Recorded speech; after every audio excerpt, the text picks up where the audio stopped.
ndahunama nuko ndahunama ndarangara nkiriyo ndangaye mbona alubumu y'Imana. Alubumu ni ka gatabo kabamo amafoto, iyo ukarambuye uzubona abantu bicaye, abandi ukabona barimo barya, abandi ukabona bari mu mayitimu, abandi ukabona ku kibuga cy'indege, abandi ukabona ku bukwe, n'udufoto twinshi dutandukanye. Ariko nabonye aka alubumu gato ngo nkubita ikaratasi mpita mbona Abeli agafuni ku ijosi, ngo negure hirya mbona ko ino kazamuka ajana n'umukaba yari afite n'ikoti ntiyabitiwe, ngo ndangize mbona Ibrahim arenze imisozi agiye kugera aho yazaje, umugore yari inyuma. Museye kwitegereza mbona bamose n'abandi, ngo ndebe na basara, mbona Mara ya Rahabu, mbona Naomi na Rusi bagiye kurenga umusozi. Munsi yabo hari utwandiko tugufi cyane twanditse ngo abo bose bapfuye bakizera, ngo bari batarahabwa ibyasezeranijwe.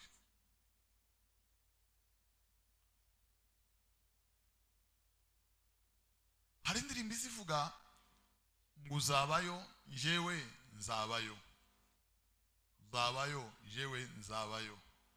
Buriya akamabwira amakuru makeya y'ubuhamya. Bintu ngezeho muri isi nta nzu mfite, ariko ku mutima wanje habana kantu mu bintu ndakenye ku isi kirimo. Nta madiplome yo kuja kudepoza ngo nsaba akazi,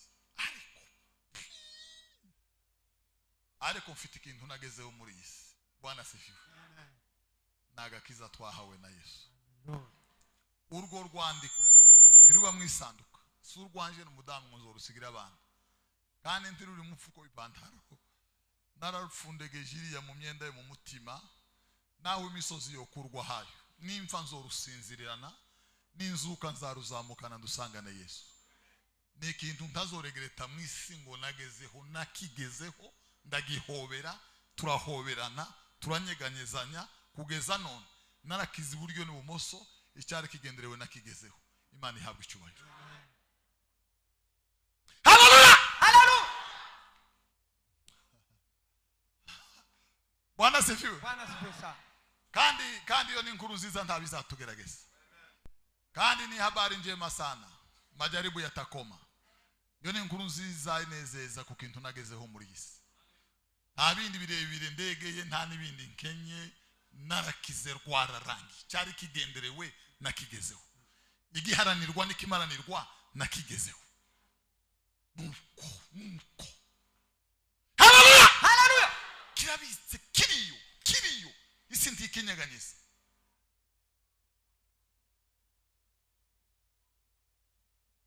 Nico kabisa, nico nyine nico.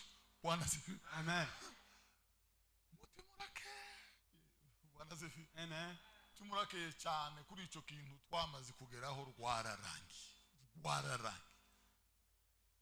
Rwararangi. Yesu twatuvuga kera natinze muri hangana. Abantu bavuye ruguru barebye filime bageza hakurya, bashiramo Yesu wa muhungu umwongereza uri ya dini, baramwerekana, baramukubita, baramuhindagura, abagore barahabavuza induru ngo Yesu yararenganye, ngo urabona musaza kamburisha atarapfa arababwira ngo Yesu nabonye suyo, uwo nzi twabonanye ntabwo ari uyu nguyu. Ndamabwire bavandimwe, sinzi niba Yesu abantu baza ariho dusangiye, sinzi niba uwo tuvuga aribo abantu bose baza bavuga. Sinzi Yesu abizera bame. Bibiri iravuga ngo ntawomenya umwana, ntibibaho kuri theology ntaza yigwa, kuri primaire ntaza yigwa, idoktora ntizimumenya. Ubwenge ntibuza bumenya umwana, ntibibaho. Niba hari ikintu kigoye nukumenya umwana wawe, ngo keretse wose ashatse kumumenyesha nubuza umumenya. Naho ibindi nukwifatira abantu, nibinya abantu, n'ibinyamubiri.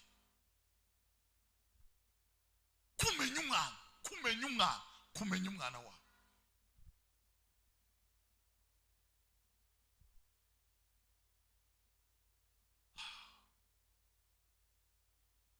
Mungu umwe yarambwiye ngo yagize yerekwa ngo abone umuntu muremure cyane,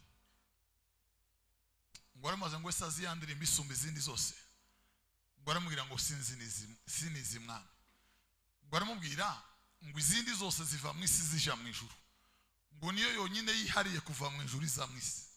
Ngo aramubaza ngo ese urayizi? Aramubwira ngo sinizi mwana.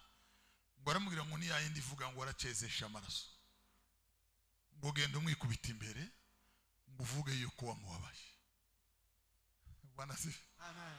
Haleluya, haleluya. Aramubwira ngo niyo yonyine iva mu ijuru ngo igakubita umutwe ku isi, ngo nisumba izindi zose uko zakabaye.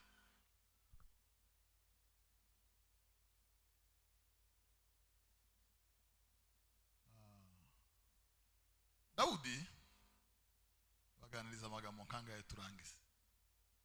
Dawudi kera mwari muzi agapepe bakecu. Agapepe ni umuntu gusonesha iribaye hagasaka ku gice kinini, cya gice bakadoderamo umwana agasimisi gasa n'ihuzu ya nyina, murabyibuka? Bakavuga ngo agapepe. Umutima uzumbwira ngo Dawudi sinzi byafukiye gato yaragiye kuba agapepe k'Imana. Sinzi akantu kabuze, Dawudi yaragiye kuba agapepe k'Imana. Haleluya, haleluya. Imana yagize abantu kuri isi, murabo yagize. Dawudi ni nk'ihango bahora kabirindi Yesu akaba umwamba, bamose bakaba imitandarapanya n'amakumbu moya, natwe tukaba nk'ibitundiye pfo njewe. Nuko sindangize naho bateraniye data akaguma gahabwa icubahiro hirya.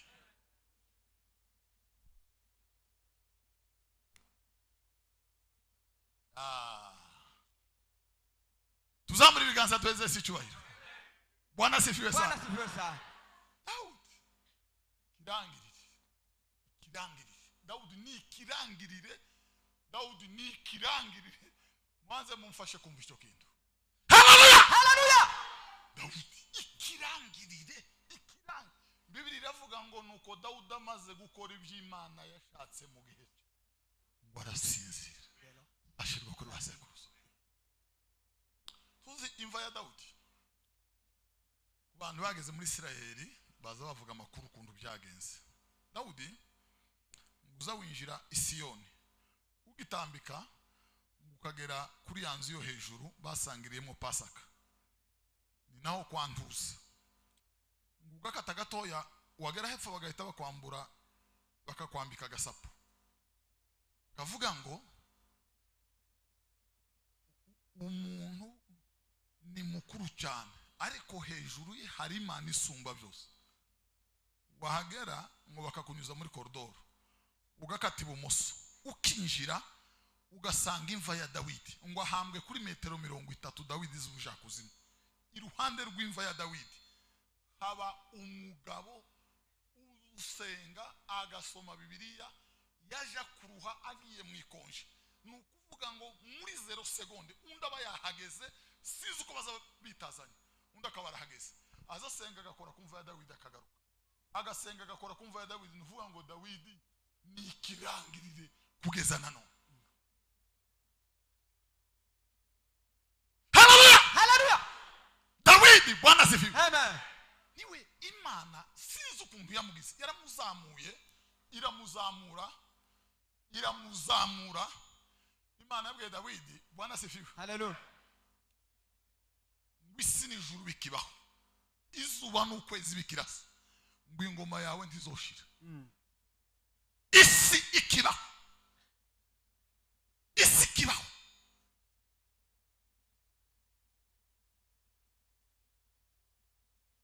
Iramuzamura.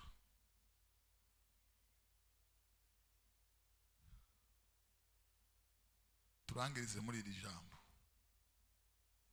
bavandi bagira inama ubona urarwana intambara ariko ukamenya ko mukuri Imana yo mu ijuru atari yo mana yawe nta kintu uzokuramo ukwiye guseba ubona uri murarwana no mu rusengero ariko ukamenya ko Imana itari mu ruhande rwawe umusaruro n'uguseba kandi niba arandu wagira inkozo yo gusebya umuntu kwisi muri siporo nta kibazo umuntu yoshakira abagore 1000 yo kwitera tatuwaje nta mugayubayo ihirye muri politike ntaho bihuri ihirye mu budandaza wogenda wo kwiyandavuza wo kwambarira yakabutura kigicengu nta mugayubayo ariko hakugatuta hagira inkozo wazagusebya ntagusigira ikintu agatuta kaza kagira inkozo yo gusebya itabaho ntibaho kaza gahumirana kangaka aka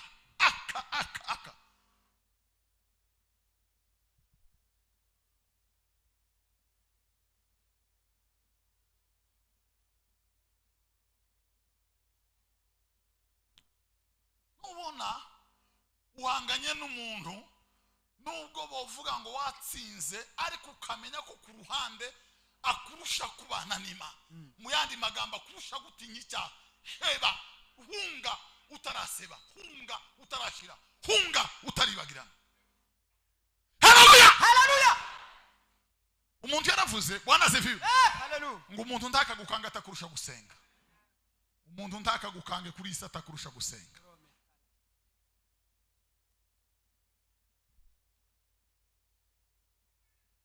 ubona uwo muhanganye we amazigihe yararetse inzoga we nta mugore ufite fuite ya information ye we nta ka message ku buryani tangira uhunge Bwana sifiwe sa hama nagarutse ngo yabwiye umugore atese umugore amatese bigenze biti batoya tunumvisa hepfo ngenda nkomera byagenze biti ati Mordecai ati gezaho atugutangiye gumucogorera imbere kandi ari umuheburayo haba n'umutwe wo gusiga imbere yiwe haba n'umutwe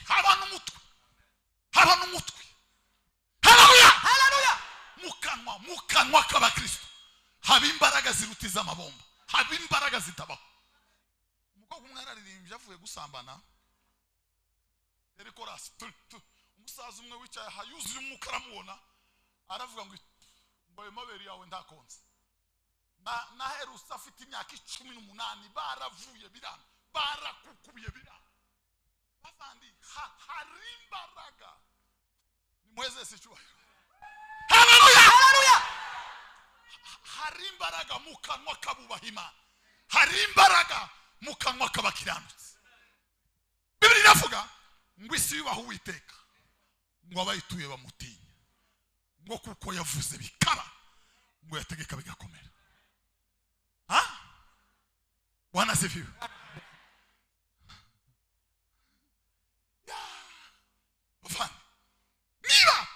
niba ubundi maze mbabwirira ijambo niba hari ubuhanya buba muri isi nukuburana imanza zo mu rusengero niba hari ubuhanya bubaho ho nukugira ubuhanya ukabona uraburanye mu rusengero tangu ukaja ku mwanya byabanje kunyura mu matora ugatsindisha udukaratasi ndibibaho ivyo ndibibaho mu bakristo ndibibaho tibiza binatekerezwa tibiza binavugwa Biblia inavuga Bwana haleluya ngo bagisenga ngo umwuka wera ngo bagitangira gusenga 13 byakozwe n'intumwa ngo ubwo basengaga biyiriza ubusa ngo umwuka aravuga ngo nibarobanure baranaba na Sawuli ngo barambika ibiganza ngo barabohereza bavi wabo ngo bataha Furugiya ngo bageze Furugiya amaze bahurana cyamutema kuni babakubita n'izindi zitarabaho barabakubita baratemagurika baravirirana ngo abantu bose n'abadokiteri ngo bibwira ko Pawulo yapfuye bakanda umutsi wanyuma basanga utagitera ngo baramukurubana bamugejeje inyuma y'umurugo ngo abizera bakeya baramugota ngo Imana nyiri imbabazi ngo imusubiza mu mwuka ngo arahembuka haleluya ngo ahembutse Bwana sifi batahunga navuga ngo sinohunga utibye nta nta mugore wamushinja amanyanga hano, nta kefo ka ruguru, nta seregeti, nta rumogi, ndahungana. Bibiri iravuga ngo abakiranutsi bazashira ubwoba, ngo bazamera nk'imigunzu y'intare. Haleluya, haleluya. Ngo arabwira ngo arasubira mu murwa, bandi bati barakumena umutwe bwa nyuma, ati ndasubira mu murwa, ngo yongera kwisuka muri cya kivunga cy'abamukomerekeje. Ngo arabamama, ngo arabwira ngo umuntu bw'umwami wacu Yesu Kristo n'urukundo rw'Imana no gufashwa n'umwuka we ngo bibane namwe mwese. Haleluya, haleluya. Nikija ngo arangije ngo aja Antioki, amaparuwasi yari 3 manini cyane.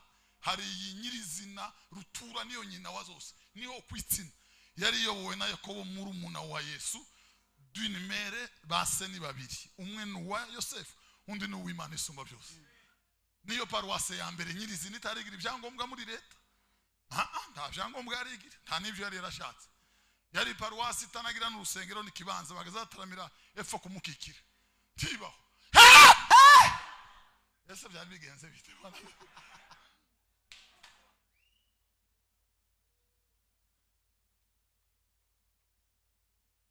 Ngo barabasabye ngo bahuze ibitaramo, kuko abantu bose ngo bavuye iriyo epfo, iriyo ko ba Ana na Bagamariyeli na Bakayafa n'abandi ngo baza kwirubura muri paruwasi. Ariko birubura bakama baza gusa kubera muri ruhari, bagashika basenga batihanye ibyaha, bagashika bataramanya ko barabitegereza. Arababwira ngo mwaturira n'ibyaha byanyu kugira ngo mukizwe. Ngo gusenga k'umukiranutsi kugira umumaro mwinshi cyane, yasenganye umwete. Ntabwo ari bya bindi byiriye hano n'ukwezwa tukazabona Yesu. Haleluya, haleluya. Tuduhuza amaparuwasi, namiratera n'abasadukayo bafarisayo babonye abantu bagiye kubashira, bati muze mwe abayumbe muzana tubonana. Ngo bahamagara Petero ngo shike yamayemera mu nama. Bwana sifi. Ngo ataba koje amakuru yose Stefano yaramumaze kandi aramudiyakoni. Pete uzuge nduri wenyine, ugiye mu nama baraguteretse niki baguhaye, uravuze ngo tuzotaramane n'abasadukayo batazabemera ko hari wapfuye uzuka. Haleluya, haleluya. Uravuze Bwana sifi. Uravuze ngo duvure n'abafarisayo amasengesho yabo yo kwiyerekana ngo bakunda ibyubahiro mu mayira abiri no mu maguriro n'irembo rya gatanu n'iposho, aba yambaye fodi hano rabi uraho mwigisha uri mu wikipe.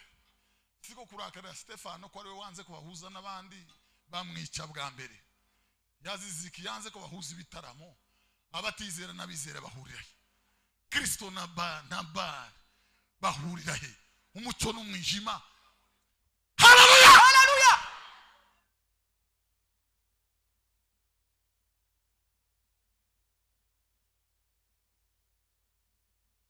Usijaribu kuchanganya yasiyochanganyika, usijaribu kuchanganya yasiyochanganyika. Mana ya ariko mana Israeli ya Bwana sifi. Amen. Noneho Daudi, Bwana sifi. Amen. Daudi na Sauli n'abagabo babiri, bombi bimikishijwe amavuta. Hari abateoloji bazavuga ngo ituma Daudi yakomeye ngo nuko yimitswe n'amavuta yo mu ihembe. Ntabwo igikomeye ari ihembe cyangwa icupa, igikomeye nukubaha Imana ko mu mitima yabo. Naho ibyihembe n'amavuta ntacyo bivuze. Kandi agira ngo mbabwire ko kugeza none n'aya mavuta yandi bari mu gusiga abantu yiyasho ntawahuriye n'umwuka wera w'Imana. Ndibizakunda nta nuzoyansiga, kandi nasengewe rimwe kera sinzongera hirindi. Nimwumva irya kabiri muzovuge ngo yaraguye rwararangiye. Ni umupasiteri gusa wenyine. Ibi nibyo bango revera ngo bishop na kazi ni kashi. Ejo bundi bazonakunda kayifata. Kuneyegerezaga mukiyegereza nakazi sinzaho bihuriye. Muzamwegereza akazi mukagere gute? Muzavuga ngo twiyegereje nasunzu pirarangiye. Amakuru naya rero. Bwana sifiwe.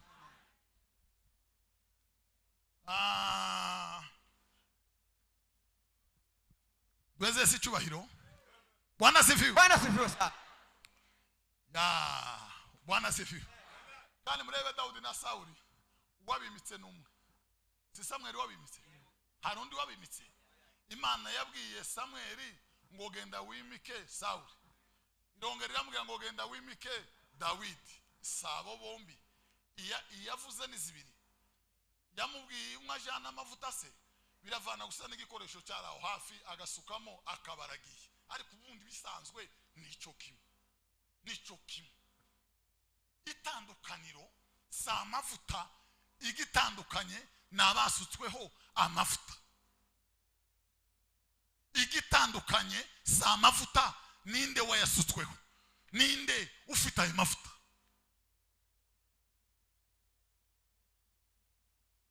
Reka mabwirire ijambo bavandi. Yesu yaravuze ngo nzaboherereza umwuka wera, ngo kandi ngo ntibishoboka ko abisi bogira gute umuntu yoforoda ibindi byose, ntawo foroda ngo yuzure umwuka wera tibiba. Umuntu yoforoda ibindi byose bibaho. Umuntu yovana akaja muri Aziya, muri Amerika, i Burayi. Umuntu yo kwigira umudokiteri sinzi, ariko ntacyo ukora ngo wuzure umwuka wera w'Imana. Anziribaho ndamayera baho. Haleluya tibibaho. Umwuka wera n'uwandi n'uwababandi nibande n'abacunguwe n'amaraso ya Yesu, bameshura byabo bakabyezesha amaraso y'umwana w'intama w'Imana. Haleluya. Bibiri navuga Bwana asifiwe. Amen. Mu byayishuwe ngo aravuga ngo sabo nibande, ngo kandi bavuye hehe, ngo baramubwira ngo bavuye mu isi y'imibabaro, ngo banesheje inyamaswa, ngo bayineshesha guhamya kwa Kristo, ngo n'ikimenyetso cy'amaraso y'umwana w'intama w'Imana. Tata bundi babwira bavandi sizi ibyo twiratana bitari amaraso ya Yesu.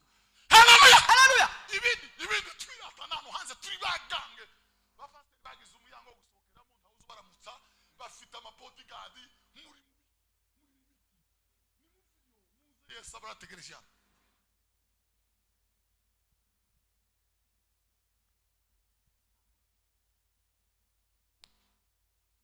Haleluya. Yes. Ubundi iyo umuntu arimo yigira gange abayenda guhisha icyamubayeho, abayenda guhisha icyavuyeho, ariko niba dufite imbaraga natire zavuye ku Mana isumba byose, nta mpamvu yo guhunga abantu. Sugutinya ko bazondunguruka, ndazifite data arazisi yarazimpaye ku muntu. Haleluya. Ya yo Bigaramu yarabwirije umunsi umwe arabwiriza. Moses korora ngo aramwegerera Mose ngo size imbaraga wasikuye he, ngo aramubwira ngo ushaka gutunga izi imbaraga ngo ni ibintu bibiri, ngo ntukazurya nk'abandi, ntukazuryama nk'abandi, ngo uzotunga izi imbaraga. Ntukazurya nk'abandi, ntukazuryama nk'abandi, izi imbaraga uzazitunga mu buzima bwawe. Haleluya.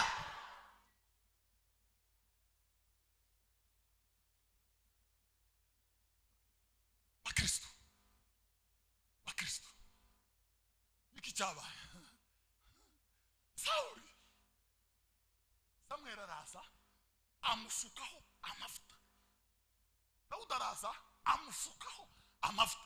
Bibiliya yavuze haleluya ngo abasawuli bakaza barwana n'aba Dawidi, ngo ariko aba Dawidi bo ngo bakarushaho kugenda bakomera, ariko abasawuli ngo bakarushaho gucogora. Bavandi urashaka gukomera, isunga Imana isumba byose. Urashaka guhagarara udatsinzwe. Dawidi yaravuze ngo nashize Uwiteka imbere yanjye, ngo ubwo Imana iri buryo bwanjye iteka ryose, ngo nicyo gituma ntazanyeganyega. Haleluya. Adui zangu wanitafuta mchana usiku hawataniona. Dawidi yaravuze ngo nimezingirwa na nguvu za Mungu, ngo nagoswe n'imbaraga z'Imana ntacyo bazantwara. Urashaka guhagarara udatsinzwe, urashaka guhagarara ihereza Imana, isunga Imana, shaka Imana. Wishaka abantu, tushake majority, shaka Imana. Nushaka Imana izaboneka.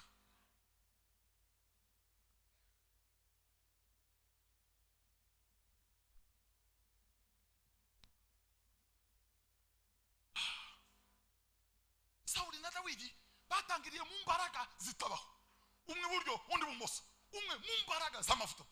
Umunsi Sawuli asigwa amavuta, uwo munsi apana ejo Samuel yaramubwiye ngo ugitangira guterera umusozi ngo urahura n'abagabo batatu ngo bahagaritse umutima nuko wabuze ngo niba kuvugisha ijambo rya mbere ngo uratangira guhanura uravuga n'ibitarabaho isi yose iromungana. Sawuli ngo yikoje mu kuzima kuke hakurya amaze ngo ahura n'abo bagabo sinzi icyabaye ngo arahanura yuzura imbaraga yuzura umwuka. Haleluya haleluya. Sinzi icyabaye beraga ngo bizakomeze. Bwana sifi. Amen. Niko abantu benshi babaye. Abantu benshi batangiriye mu mbaraga barangiriza mu ntege nke. Abantu benshi batangiriye mu mana barangiriza mu isi. Bibiliya iravuga ngo abasubira inyuma umutima w'Imana ntuzabishimira. Haleluya haleluya. Amabwira intambwe ngazingeze gusubira inyuma gira dukomeze. Duheze icyubahiro. Intambwe ya mbere yo gusubira inyuma ngo nuko bazabibagiza uko bashoboye iby'Imana bakiyibagiza urupfu no gukirwa kwiteka. Niyo ntambwe ya mbere yo gusubira inyuma.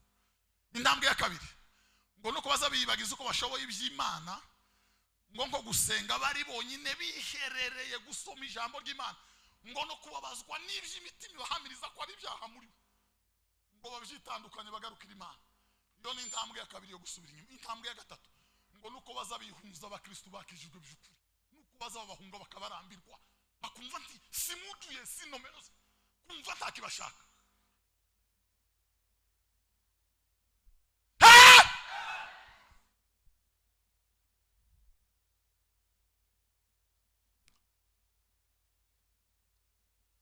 Dawidi Bwana sifi.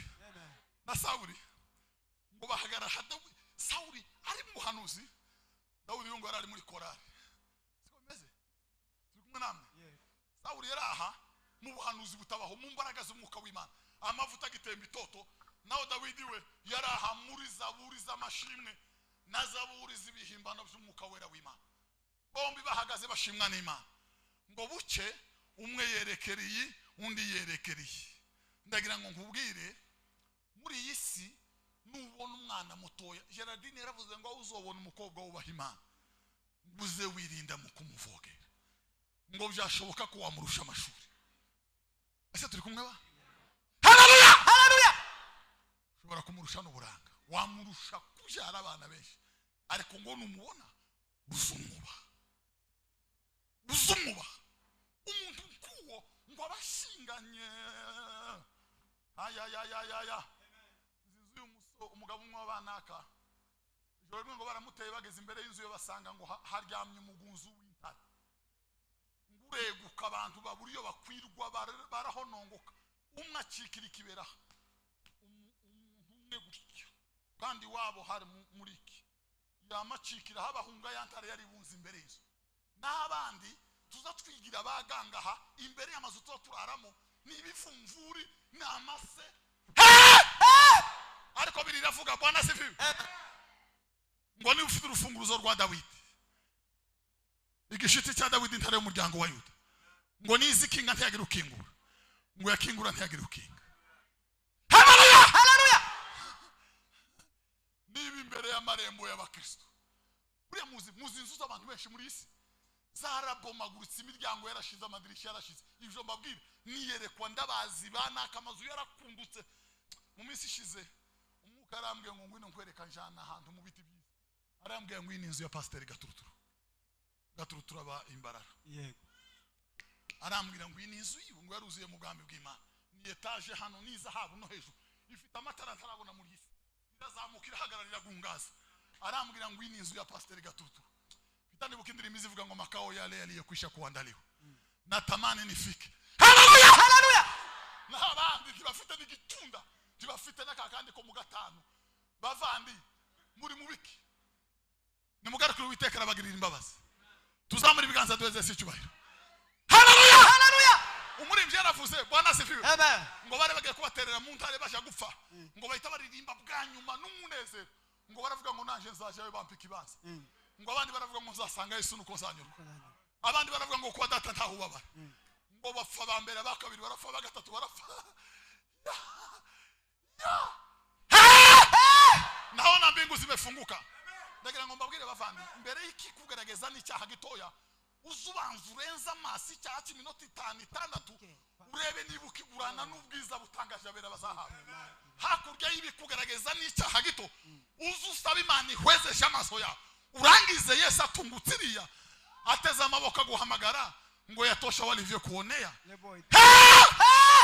yatosha walivyokuonea yatosha walivyokuzurumu yatosha kupiga karibu.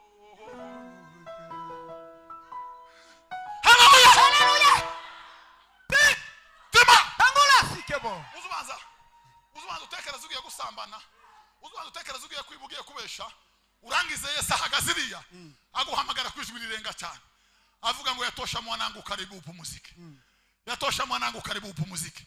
Muri Petero haravuga ngo mwihangane muzageze kwiherezo ngo umutahiza naboneka ngo muzahabwa ikamba ritangirika. Haleluya haleluya muzohabwa ikamba ritangirika. Ikamba ritangirika rizohabwa abanesheje kamere n'imirimo yayo abanesheje kamere n'imirimo yayo. Imirimo ya kamere iragaragara nugusambana n'ibyisoni nkeya n'intambara n'amacakubiri kwirema ibice umunjyane. Paulo aravuga ngo ndababwira kuko nababwiye bwa mbere Bwana sifiwe ngo ko bameze batyo batazaraga ubwami bw'Imana abameze batyo batazamubona Yesu nagaruka abameze batyo batazamubona Yesu nagaruka batazabona Yesu nagaruka. Bwana Yesu yuko juu twamungoja arudi reka twiteguye Yesu kwa zaza twiteguye Yesu kwa zaza. Hari ikindi hari gisaza kimwe gisa nanje kirabura kiba kuri za YouTube muzamukibona ngo ni David Senko sinzi kiza kivuga ngo tumaini langu ni kumuona Yesu ngo sina tumaini lingine ngo hata nizikwe kaburini ngo niwe wa kwanza katika ufufuo ngo tumaini langu ni kumuona Yesu tumaini langu ni kumuona Yesu. Lakini dutegereje kuzabona Yesu. Haleluya haleluya Bwana sifiwe sana. Mukobwa witwa Rebeka mu 1844 habaye bujuke bw'abamirere ngo bibwiraga ko Yesu azaza 22 z'ukwa gatanu ngira ngo bitegura nk'abantu bategereje Yesu ni date ni tariki bavi wabo baje kurindira mu cyumba barezwa bararirimba ngo zigeze Yesu ntiyaza abandi ngo basubire baragwa. Rebeka yanga kugwa aravuga ngo Yesu nimekwisha kupatana na Bwana ngo agumayo araruha ngo arwarira igituntu arataha ngo ageze iwabo agiye gucikana Imana imuhereza indirimbo yo mu mibabaro ngo asigaye irambitse aha ku mutima aracikana. Ni yitwa turimo mu bishimishizi zivuga ngo murwanyiwe mbwira utyo murinzi wamenyesha ibihe murinzi weme yo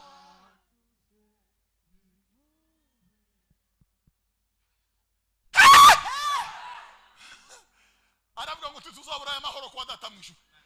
Bwira mugenzi wawe ngo tuzabura amahoro kwa Yesu mwishu tuzabura amahoro kwa Yesu mwishu tuzabura amahoro kwa Yesu mwishu. Erega tuzogira amahoro bavandi erega tuzabona amahoro beze si cyubahiro ba. Haleluya tuzabura amahoro kwa Yesu mwishu. Kandi hariho morale z'abaporo bazavuga ngo tuzobonana ngo barumuna bacu tuzobabonana bamabukwe ni iyo ni uongo mtupu kabisa. Yesu yaravuze ngo mwishu tuzaba turumuka hakuna kuona kuolewa mwizuka nta mafamiye nta miryango izobayo tuzoba turi bindi biremwa bitarabirabura bitarabanyafrika tuzoba turi biremwa by'umwuka. Niki tuzobona mwijuru tuzobona kimwe ngo nitamutambua yeye kwa harama za majeraha yake. Haleluya haleluya nakumbuka siku tulipoachana wataimba kabisa kunikaribisha walakini nitafanya nini? Nitamona Yesu kwanza. Niwe nyiri torero ni nawe revera waryo ikashe yasi yigiti si ya bitanu izizo kuburanira ni ikashe yaterewe ku musaraba ngo kandi nkovuza imbere razobo zazikiriho ngo abacungwe bazozinezererwa niyo kashe ikanisa. Kandi uwo yayiteyeho ngo Uwiteka umucamanzi yambonyeho amaraso ntaza ncira urubanza rubi azani tukiranuka. Haleluya. Haleluya.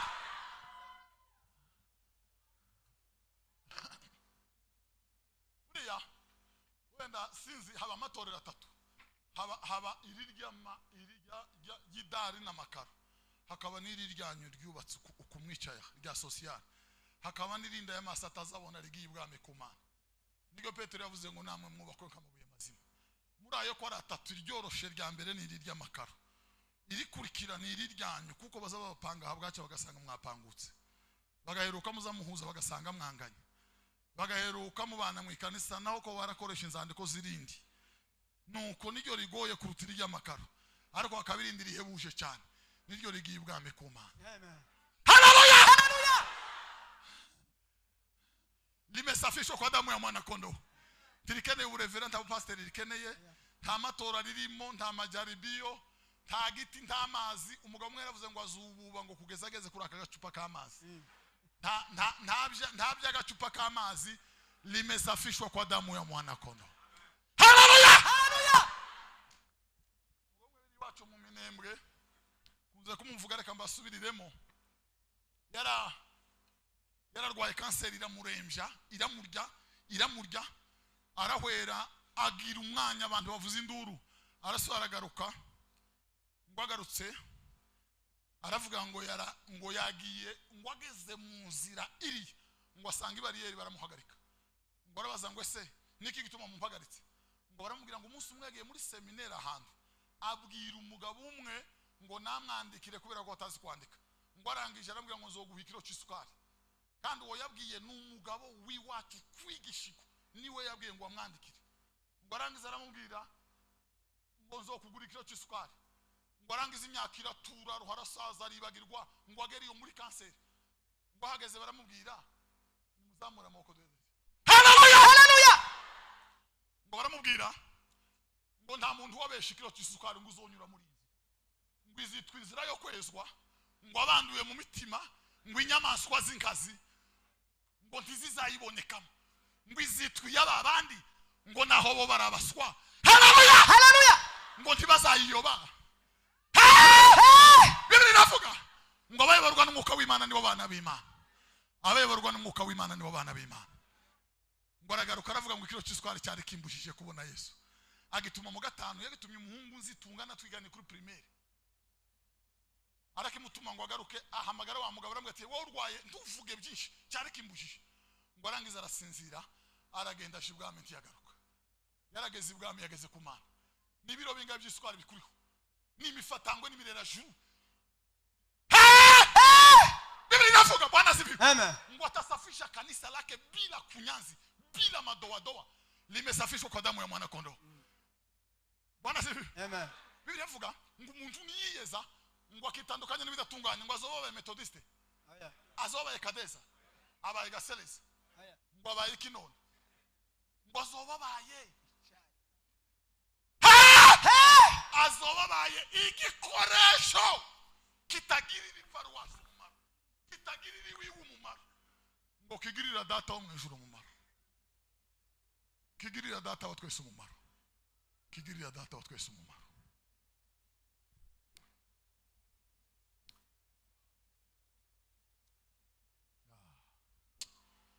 Bwana asifiwe. Bwana asifiwe.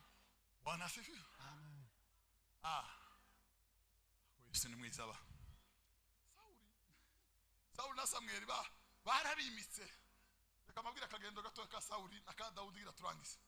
Sauli warangize guhanura ngo aja ku musozi ngo agezeyo arindira Samuel ko ari buze n'Abisirayeli ngo abonyagize gatata taraza ngo yiyamurisha gukora ibyo atahawe nibiki yakoze ngo ategeka ko bazaninka ngo atambe ibitambo ko bari amahoro. Yambara efoda tarumulewi atamba tarabisigiwe atwikinga atarabihamagariwe. Bavandi niba hari ubuhanya bubaho no gukora umurimo Imana itakuzima, no gukora umurimo Imana itaguhamagariye.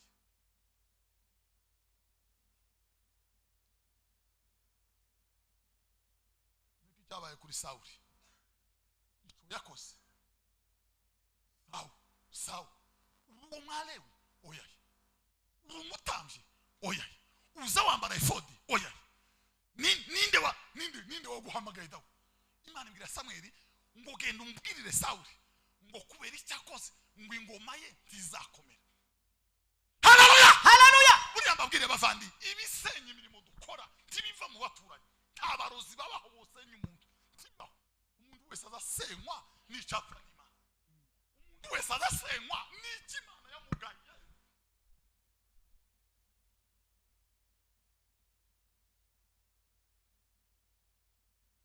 nta muntu ingoma ya Sawuli Bwana sifiwe. Amen. Haleluya haleluya. Ingoma ya Sawuli ndiyosenywa na mami ndiyosenywa n'ibitero izosenywa n'iki Sawuli we ninde bakubwiye ngo ukora iby'Imana itaguhamagaye kuravogera ubutambyi Sawuli kuravogera bavandi muze mutekereza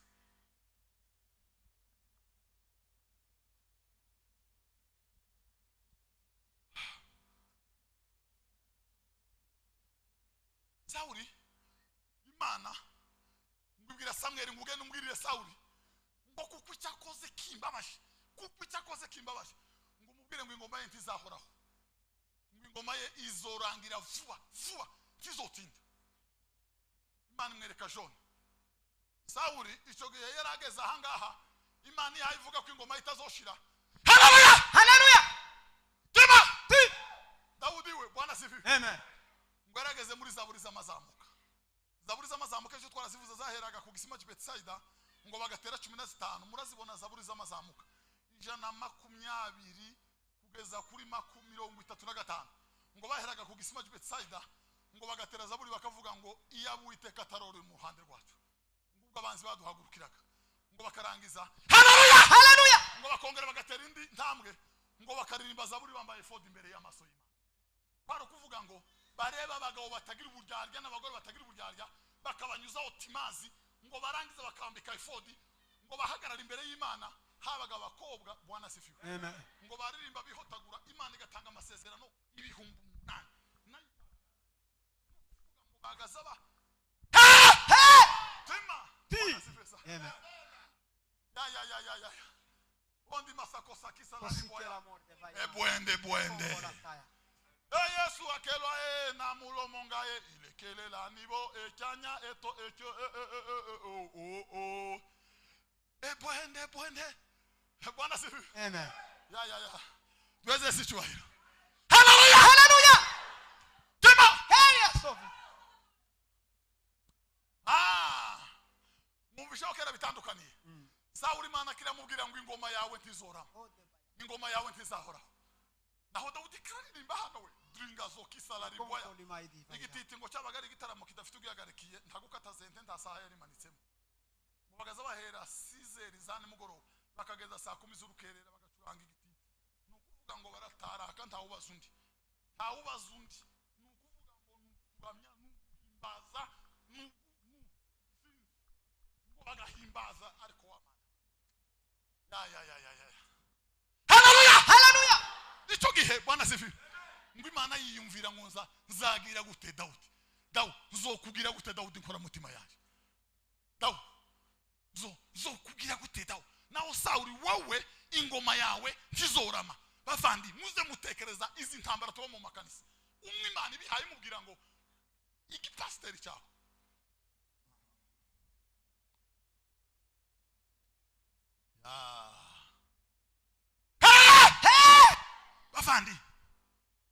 bavandi umurimo wawe ibirimo ndarakwanze buriya abantu bazavuga ibintu bitari Bibiliya ngo Imana yanga icyaha ngo igakunda nyirayo ngo dutere haleluya nihe byanditse ntaho byanditse ni morale y'abaporo n'ukwihenda siko Bibiliya iravuga ngo muzi neza ko guheheta no gusambana ngo bitere umuntu kwangwa n'Imana ikamuzimuka. Muri Zaburi ya 34 haravuga ngo igitsure cy'Imana ngo kiri ku nkozi z'ibibi ngo imare ukwibukwa kwabo mwisi. Dawudi aravuga Bwana sifiwe ngo yabanyuza asanga bagaye k'igisambo kibisi ngo aragenda sinza aho yarageze ngo agarutse ngo asanga bamaze kuma batakiriho ngo Imana iramubwira ngo nubwo bagaye cyane ngo bazuma k'igisambo ngo bazatamuruka nk'umuramutumurwa n'umuyaga ariko ngo bategereza amategeko y'Imana. Haleluya, haleluya. Ngo bazashisha nk'umukindo, ngo bazashirwa hejuru nk'umwerezi w'Ilebanoni. Ngo batewe mu bikari by'Imana yacu bazakorana itoto n'amakakama. Bazagumya kwera, bazagezana mu busaza. Kugezana mu busaza bwabo. Kugezana mu busaza bwabo. Bazagezana mu busaza. Tuma duba. Ariko Yesu azagaruka ba. Yesu azagaruka ndakabusa. Yesu azagaruka ndakabusa. Ikizamusa. Nyamara zaza ku ngoma ye.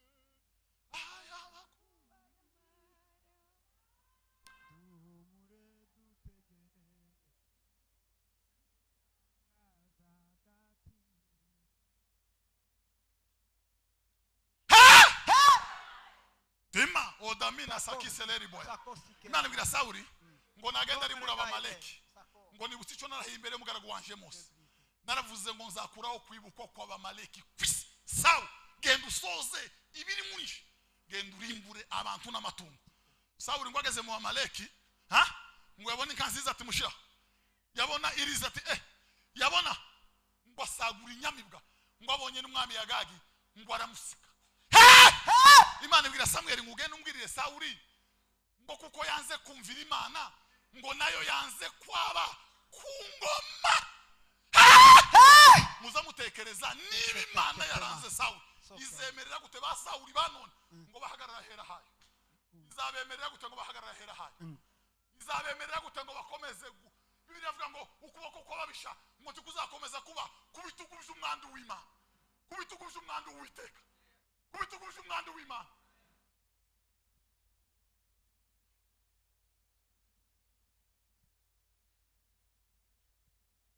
Sawuli wageze aha ngo ntiyica. Samweli ngo araza ngo aramaze ngo sivuye sawa, aravuga ngo Imana yatumye nakirangije. Ngo aramaze ngo se uko gutamatama icyo gihogerane ayo majwi. Haleluya, haleluya. Nayikiwe ngo arambwira ngo abagara gutwajana, arambwira ngo tega amatwi nkubwira Imana yambwiye. Ngo Imana yatangiye kuvugisha Samweli Sizeri ngo burinda buca tigeza goheka. Ngo Imana yazimubwira ngo Samweli ngo ndicuje. Imana mu yandi magambo nitayeho ibyatsi ndi gito nigute ndatoranije Sawuli. Bavandi muze mumenya tutazotera Imana kwicuza kuba yarigeze guhagararana natwe, kuba yarigeze kubana natwe. Haleluya, haleluya.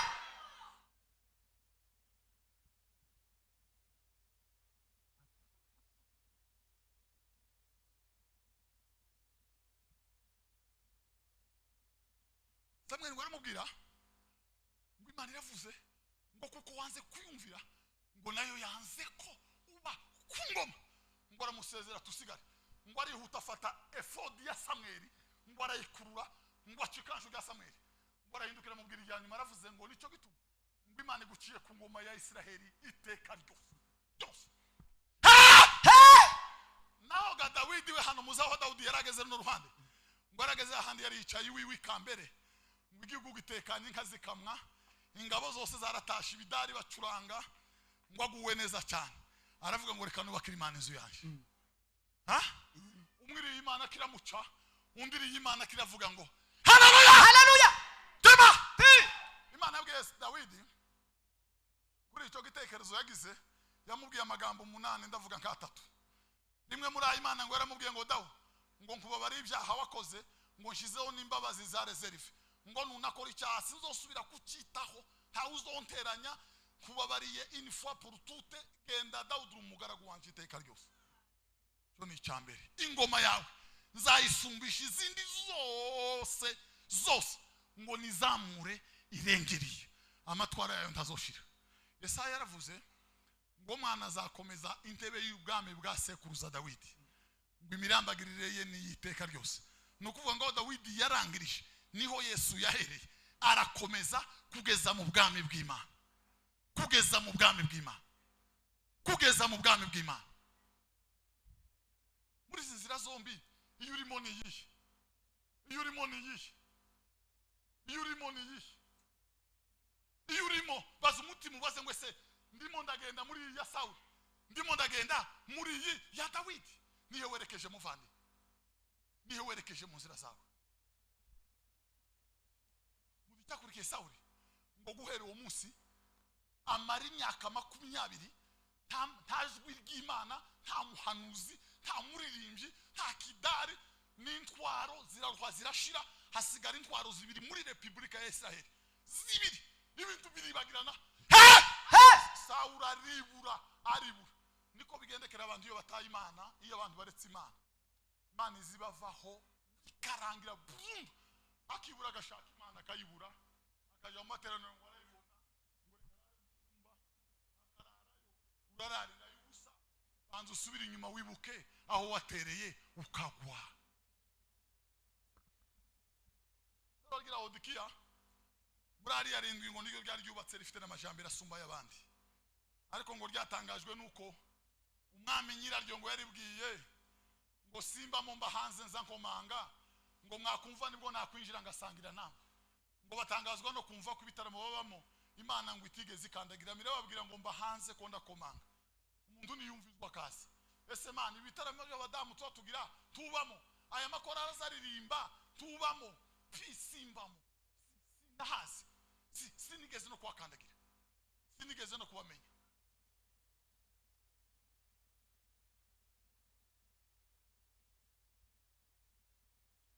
Buriya nkubwiye muvandi, niba utazi inzira zawe, niba utazi iherezo ryawe, niba utazi gushira kwawe, rebera urugero ku rugendo rwa Sawuli, rebera urugendo ku buzima bwa Sawuli, reba iyugana, reba icyerekezo cyawe.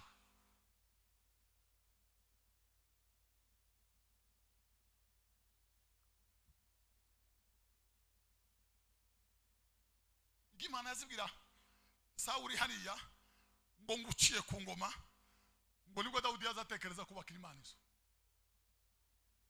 Cyo cyatangaje Imana. Sawuli avaha ngo abonye ko byanze burundu, Imana yarayibuze, abahanuzi yarababuze, ijwi ry'umukwe n'umugeni yararibuze, nta ndirimbo, nta korasi, nta louange, byose yarabuze. Uzuko umuntu azabibura, bazarimba muri louange ntabo yafashirizwa, agategereza mwivuga butumwa ntahafashirizwa, agategereza ko nimuvuga butumwa uzaza nawe ntamufashe, agategereza kwihuduma izoba nayo ntimufashe. Nukuvuga ngo ijwi riba ryarakuweho. Sitwe tuba tunezerwa n'Imana izinezerwa muri twe, n'Imana iza yakira ibivuye kuri yo ikabinezerwa muri twe. Mbega igituma utanezerwa abandi buzi umwuka wera n'icyabaye, utekereza ikintu cyapfiriye muri wowe. Muri Tanzania higeze kumanuka amazi mu makartier, imwe amazi arabura. Noneho rero muri ico gihe ngo bibaza igituma amazi yabuze, ngo bagize ubushakashatsi basanga ahandi hose araza muri quartier imwe ataza. Ngo barebye muri tiyo imanura muri ya quartier, ngo basanga harapfiriyemo igikere kinini cyane, nico cyabujije amazi kumanuka muri ya quartier. Ndagira ngo nkubwire ijambo ry'Imana n'imbaraga zayo n'inzira zayo kubandi, inzira ni nyabagendwa. Uza wibaza impamvu kuri wowe tuza wumva Imana kumanywa na nijoro, mu ndirimbo, mu ijambo no masengesho, mu nzozi warabuze, habaye kupira general umwijima waracuda wicuraburi. Icyo gihe umutazarota inyama ataguze bugaca yatumbye n'abamwicaye ku ijosi, abandi baba bari mu ikorasi ya gatandatu ijuru ryakingutse. Icyo gihe abandi bataramana n'abasamweri imbona kubone, n'abasamweri imbona kubone. Haleluya, haleluya.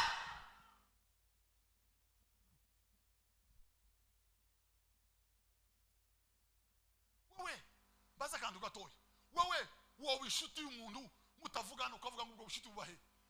Witwa umukristo, Imana ntizi kuvugisha mu gitondo, ntizi kuvugisha ku manywa, ntizi kuvugisha nijoro. Ubuzima ukwezi kukihirika, umwaka ugashira, utekereza ute ku munsi wa nyuma ari bwizaguhamagara? Ijwi wabuzaha uzoryumva gute umunsi wa nyuma? Haleluya, haleluya. Biblia inavuga Bwana sifiwe. Amen. Ngo umukwe n'umugeni barahamagarana, ngo niba nawe byumvise hamagara. Abakristo bizera n'umukwe babaza bahamagarana, haba mu mafuyani munsi, haba mu rukerera.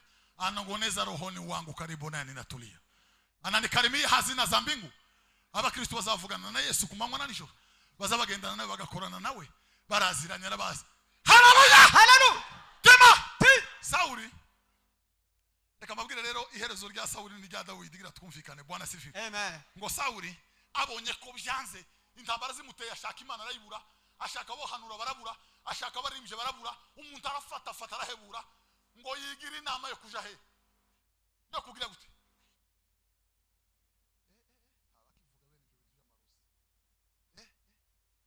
Vuga bitsindi batagira ngo nijo bivuze.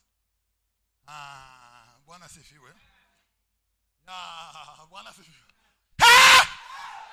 Buriya iyo uri umuntu wigeze umwuka ntaza kunda gusigara gutyo. Iyo Imana ugiye ashaka undi mwuka utsimbura wa wundi, nukuvuga ngo nta muntu woshobora kubaho gutyo yarasagutse.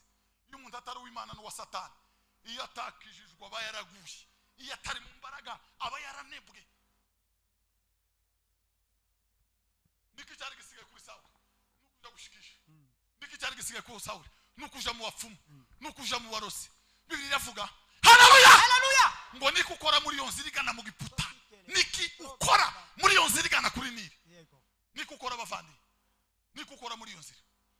Eliya yabwiye baba za ntumwa za Ahaziya ngo mbega kuja kuraguza Barizebubu ikigirwamana cya Ekuroni, ngo nuko nta mana ikiba muri Israheli, nta ikibaho, nta mana ikivuga. Haleluya. Ya Bwana sifiwe. Amen. Sawuli, Haleluya. amakuru yarantangaje. Sawuli tahandi Sawuli yari kwerekeza atari mu bapfumu, tahandi Sawuli yorangiriza hatari mu bapfumu, tahandi ba Sawuli borangiriza hatari mu bapfumu, harahandi borangiriza ba Sawuli. Ariko Yesu yaravuze ngo abo data yampaye ngo ndabapfunyitse mu biganza byanje, ngo ndawubasha kubavuvura, ngo kuko data wampaye.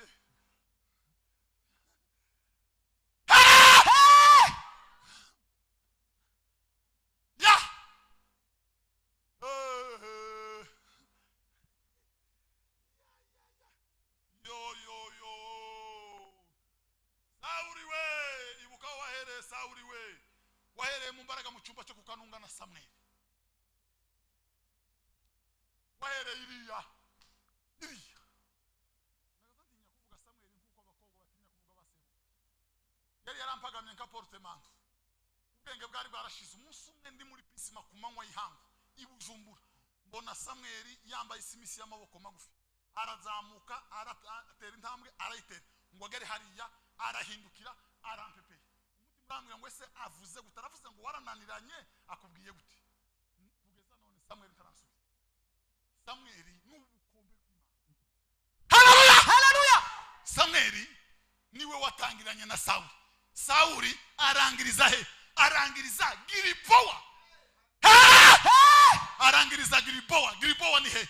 Ni mwisi y'umwijima, ni muri uri mwengu wagiza, ni mu matwara ya Satani, ni mu mwijima ugana mu rufu. Bibiliya mvuga ngo ubugingo bukore cyane ubwo buzagira gute. Bibiliya ntivuga ko malariza yica na diabete, amakuru ya sida n'impanuka z'indege Bibiliya ntacyo zivuga. Bibiliya gusa iravuga ngo ubugingo bukora icyaha, nafsi itendayo zameni yo itakufa. Muri Yakobo haravuga ngo abo bapfuye bahagaze, haleluya, ngo nibicu bitereganywa, ngo bitagira amazi, ni inyenyeri zazimye, ngo zibikiwe gucirwaho iteka. Buriya hari igihe umuntu asigara n'ubukristo butagira icyo bwungura Imana, ntibugira icyo butwara Satani, agasigarana ikintu kiri aho kidimbitse gisa n'icyapfiriyemo imibu n'abana b'inkoko, kintu kiri aho kidafite fo na ruguru. Sawuli ngo agiye ku mupfumukazi, ni Sawuli mpaye mvuga ariko kameme, ngo ageze yaramubwira ngo wa mugore we shikira umuntu, ngo aramubwira ngo ese kuko yari yagiye ngo atambaye imyenda y'ibwami, yambara utuntu tworoheje udutraining arihindagura, ngo arangije aramubwira ngo ese ngo ntuzi ibyo Sawuli yavuze ngo uzoja mu bapfumu bazamwica. Aramubwira ngo humura ntacyo uzaba, humura ntacyo uzaba. Ngo umugore yongera gusubiza mu gatima, ngo aramubwira ngo none ngushikire nde, ngo aramubwira ngo nshikira ngo uwo ndi bukubwire. Bwana sifiwe. Ngo umugore yambara bya bindi bazabambara, n'abagore bakera bagaza bambara ibintu byo batarakizwa. Hashimwe Yesu wadukije twese. Yego. Ngo arangize rero nimuzamura ibiganza duheze icyubahiro. Haleluya. Haleluya.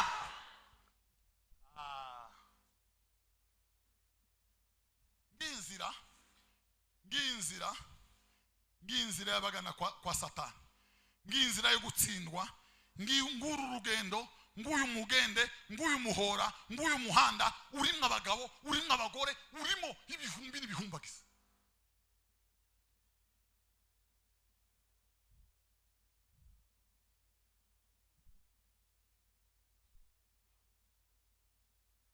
Sawuli ngobwire wa mugore ngo shika, wa mugore azana ibintu ngo arakubita, ngo arongera arakubita, ngo asubire, ngo abona gasaza keza gato ngo kumubirembekere, ngo kazamukana kiburi, ngo wa mugore agihumura, ngo abwira Sawuli ngo esumbeshe iki, batese niki, wambeshe ngo turi Sawuli naho uri Sawuli.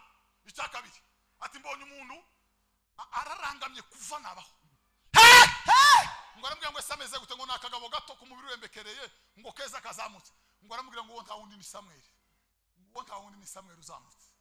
Turuzushitse je umuzi twabanye nawe, twahanganye nawe, uwo ni Samweli. Ngo aramubwira ngo itonde gato yagira huruke, ngo Samweli ahita apfunuka. Haleluya, haleluya.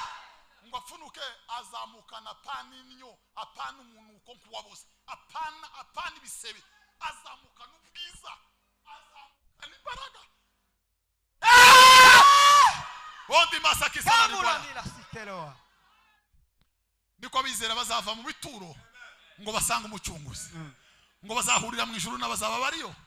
Umurimbyi yaravuze ngo nzaba ndiyo nanjye sinzaburayo. Nanjye nzabayo sinzaburayo.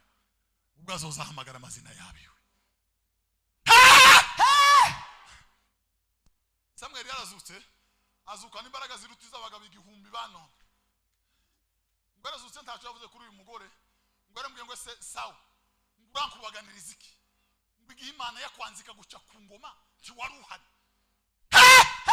ngo igihe wanze kumvira Imana nayikanga kukumva sawa, kurankubaganya sinari mu gitaramo, kurankura iruhande ngo basamweze ba Ibrahimu nari kumwe na basara maze guhoberana nawe, kurankezesha sawa. Ngo aramubwira ngo iki nicyo cyanyuma nkubwira. Haleluya, haleluya. Ngo wewe Sawuli n'abahungu bawe ko ari batatu uyu munsi apanesha muri koneri kuzimu, ntimuva kuri musozi mudapfuye. Niko Imana ivuganye naje. Ngo Samweli arongera aragenda.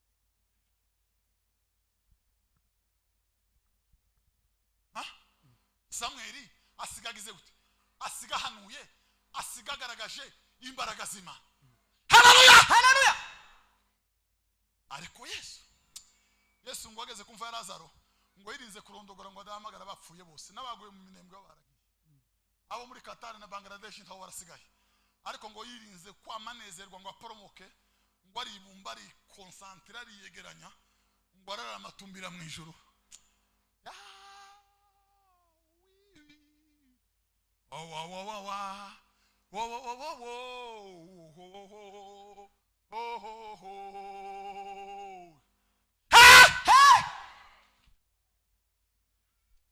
Mwongereza witwa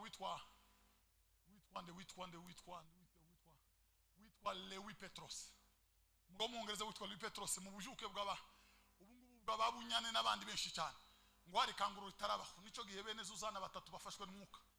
Kandi bose bitwa ba Yohana, nibo batangije Methodiste, iyi ni Methodiste Libre, Methodiste Reform. Ko ari batatu. Nyina yabavyari 16 Zuzana. Noneho bagira imbaraga zitarabaho. Bagize imbaraga mu bujuke isi itaragira. Umugabo witwa Lewi Petros ngo we yashaka kumukikira, ngo akumva yo kwambara neza agahita atembagara mu kimengo aramya Imana. Yamara gukubita ikoti ryiza, ngo akihenangura akagarurwa n'umukikire. Ngo umunsi umwe yumva ko inyoni bywigira, ngo umwuka arambwiye ngo naje kuzana urupapiro muhira.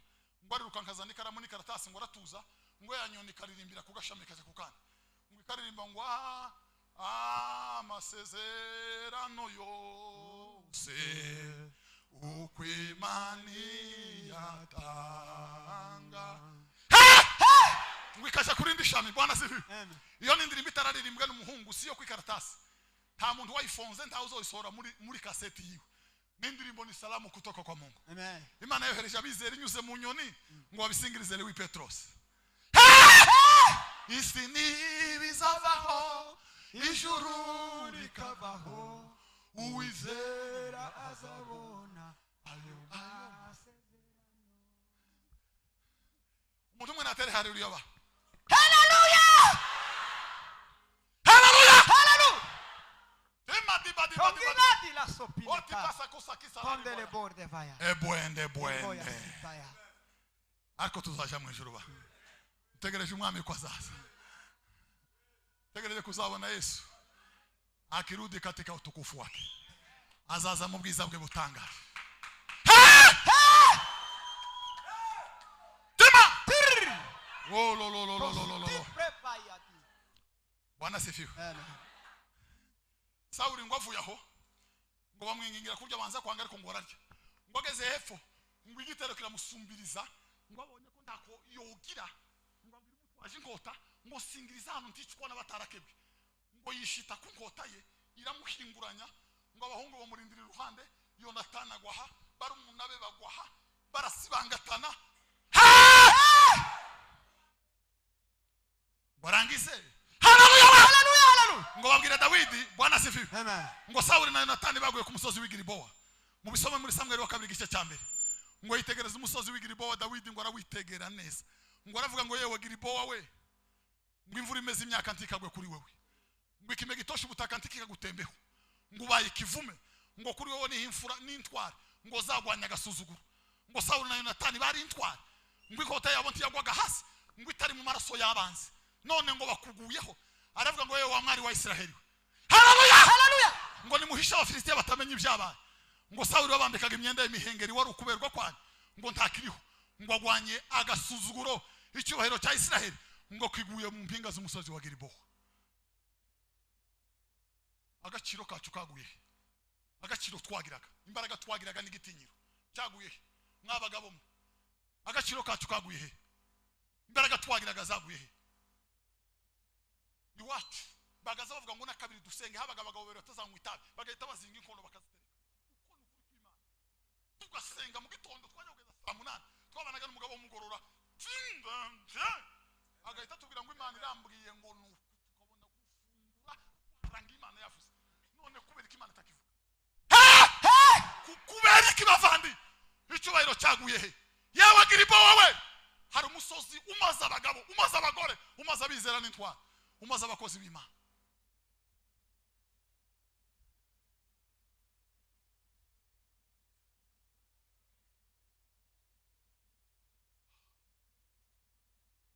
bivuga ngo icyo mpanga fa nkuko bakiranutsi bagira gute ngo amaherezo yaje kamera iryo sengesho ni iryande niryo umugabo w'umunebwe uruta abandi bose niwe wa mbere mu bagabo bakoze ibyaha bitatu byandikishijwe ikaramu y'umutuku ni Baramu niki yakoze Baramu niki Baramu yakoze niwe wasenze iryo sengesho nukuvuga ngo nisengesho y'abanyantege nkeya bazavuga ngo Bwana nakuomba unipe mwisho muzuri abandi bakagira ngo baziyanda vuzino ngo nibagerira kwigoro batora umwisho muzuri kaga karatasi kare gahari n'umukino wagati muzamutekereza ngo ijuru abantu baziyanda vuza nimurangiza muri tore hariya Biblia inavuga ngo ubwami bw'Imana buratwaranirwa ngo intwarane zizabugishamwe imbaraga intwarane zizabugishamwe imbaraga niba bwarumisha abagabo bukumya abagore ibirangirire n'abanyembaraga niba Aziya none yaracuramye ikabindama niba Isiraheli yarubamye Isiraheli nicyo gihugu cya gatatu kwisi mu butinganyi abagabo bashaka abandi abagore bashaka abandi isatumba y'abazimu n'abadayimoni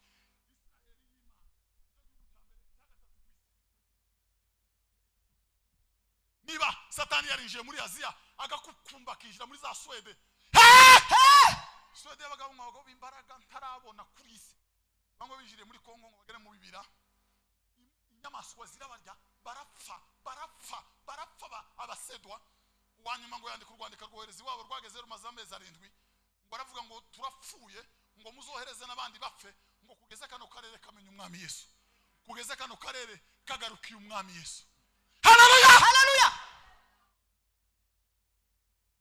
nibwo missionnaire muri batatu ba mbere baje umwe yapfuye none undi afejo undi agiye gufejo bundi ngo asigaye yanditse indirimbo yo mu gushimisha Bwana Yesu twakuomba ngo ayishira ku mutima ngo arangije aracikana ni ingitso turima ngo shamba la Mungu limeiva nta wundi warusigaye shamba la Mungu limeiva litaya akarangiza Bwana sifi Amen. ngo akarangiza bizera muri Gralake ngo akarangiza ibiterana akabona ibindi hano icyaka ngo yabona bizera yabona ntabandi bakibabwirije ngo agahita avuga ngo Bwana Yesu twakuomba watume watenda kazi watume mapema watume mchana hata saa ya magharibi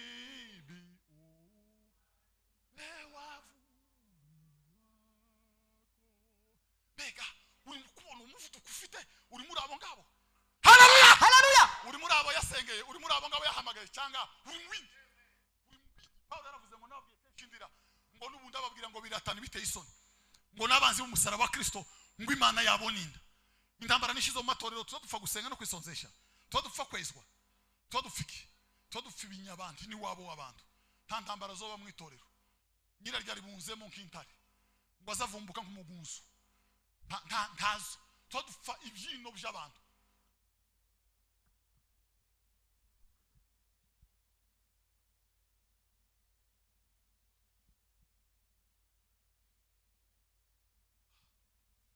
Sauli arangiriza Gilboa kugeza none nta kigori cyohera nta mwumbati wohera nta gishimbo cyohera Bibiri yavuga ngo yewe Gilboa haleluya Hallelujah.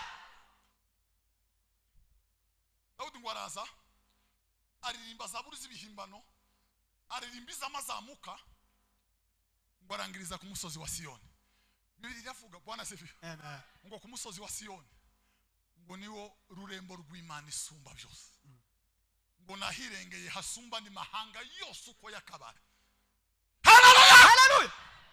mu mpinga zo musoza ahirengeye hasumba handi niho intumbi ya Dawidi igarama niwe ategerereje umukiza kwa zafa iruhande rw'intumbi ya Dawidi haba ibendera rya Bisiraheli ririmo ya nyenyeri y'ubururu bazabita ngo ni étoile de David no kuvuga ngo Dawudi azaguma kugira gutya kuri primaire kuri migration azaguma kugira gutya ahantu hose kuri biro no ku murenge Dawudi abahaguma kuvuga gusa ngo uruwera mwami Imana yacu bazakugongera ku mupaka bakaguha imbombo winjira Dawudi agahita pepe ya hejuru yawe akubwira ngo kaze muri Holy Land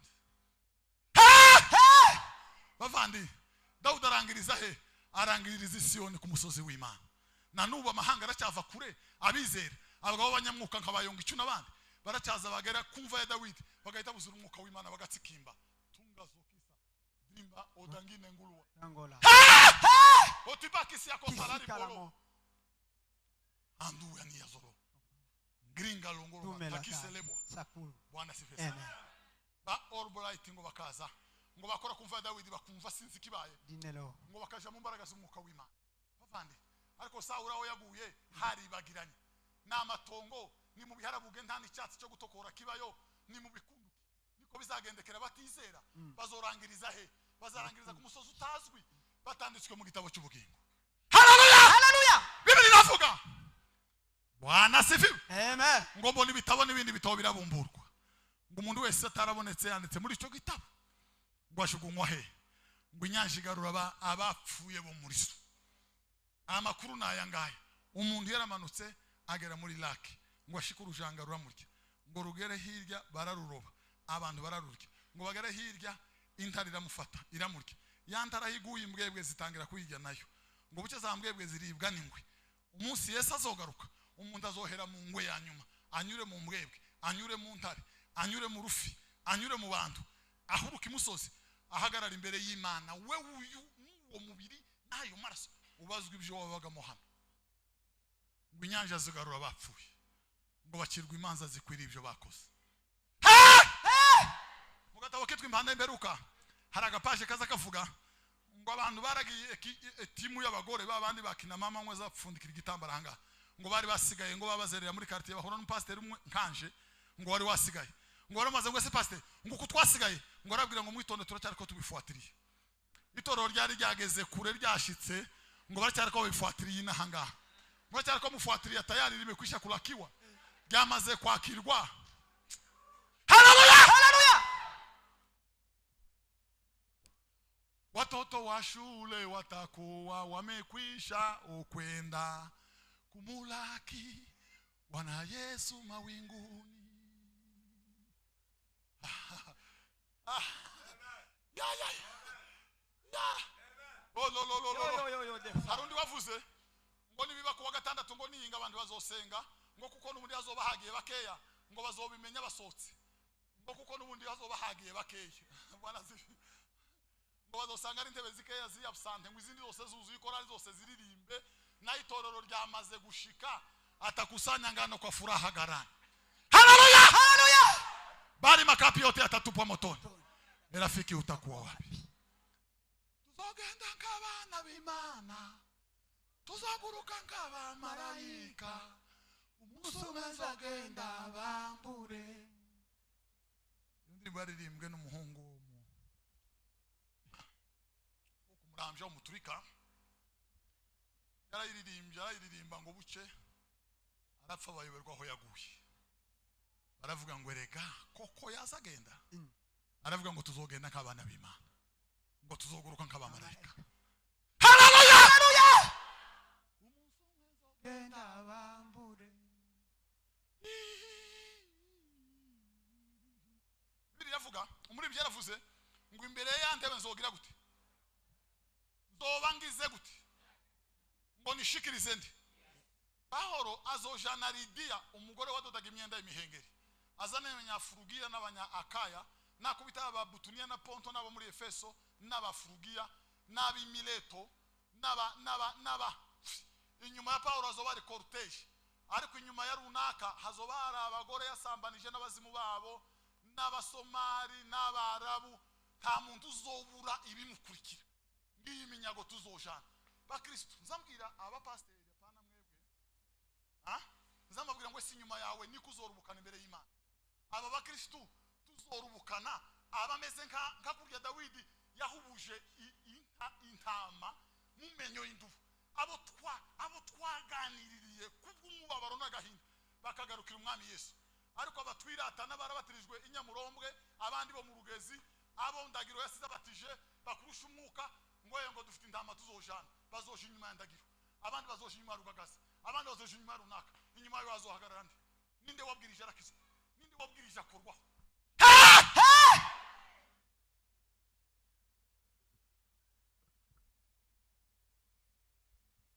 Imbere ya ntebe zohagararayo, zobanjanye iminyago nishikirize Yesu. Haleluya haleluya.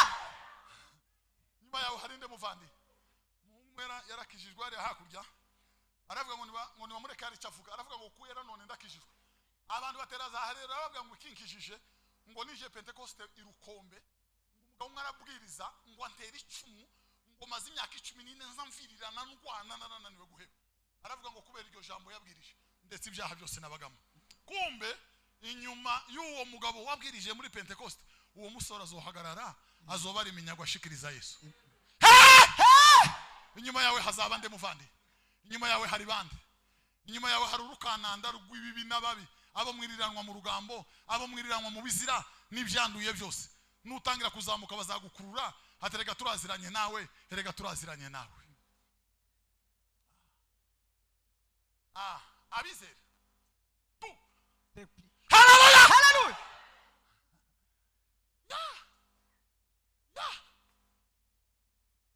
Bwana si. Neko.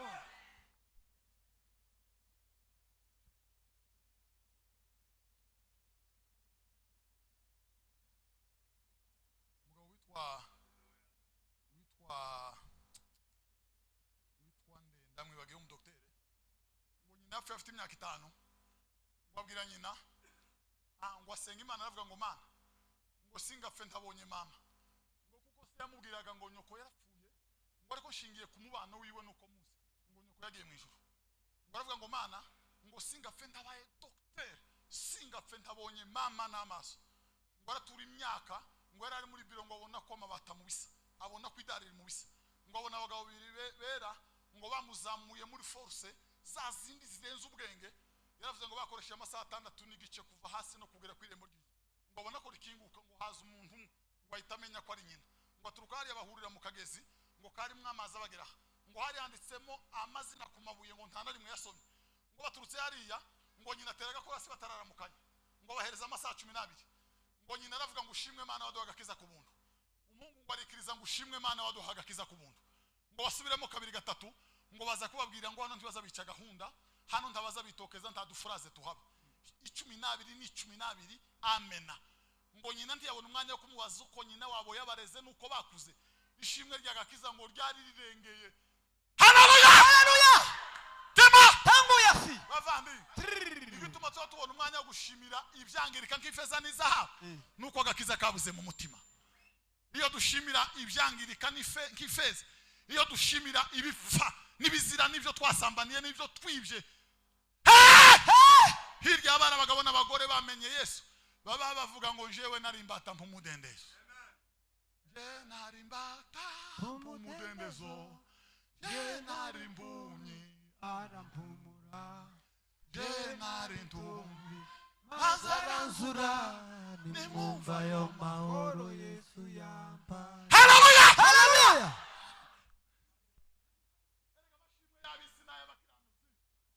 twicaye hanga amashimwe y'abagenzi baje ubwami n'ayabino baza uzuyamenya wicaye anti twababwira ariko turayazi. Ngiri shimwe ry'agakiza. Dawudi ngo amaze gusambana ngo yabwiye Imana ibintu bitatu, ati wamana we ibindi byose ukora ariko wirinde ibintu bitatu, ndabizi icyo nakoze. Aravuga ngo ntunime ibyishimo by'agakiza mu mutima. Haleluya, Haleluya. Mana ngira imbaraga ureke nubwo nasambanye, umbabarire nutambabarira ureke ngumenezerwe Mana. Babwira Imana icya kabiri ngo arabwira ngo nubwo nasambanye Mana ngo ntumpishe mu maso hawe. Umurimbyi yaravuze ngo umwami kubaho ntagufite ngo binteye ubwoba. Haleluya, Haleluya. ngo Dawudi yumvaga kubaho nta Mana sizi birenze urupfu. Ngo Yesu yageze muri ico gihe Imana imuteye umugongo niyandira imotso turirimba dutanga meza ngo zaidi alihofu hata saa ile ngo atakapoachwa hata na babai wa roho wani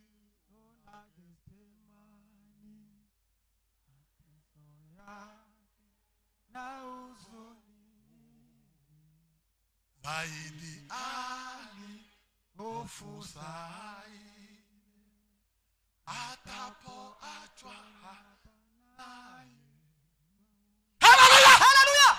ariko bavandi umaze amezi ane warataye Imana, umaze imyaka 5 warayitaye, hari ikintu gisa n'agahinda karenze kizacenda gusa n'amahoro.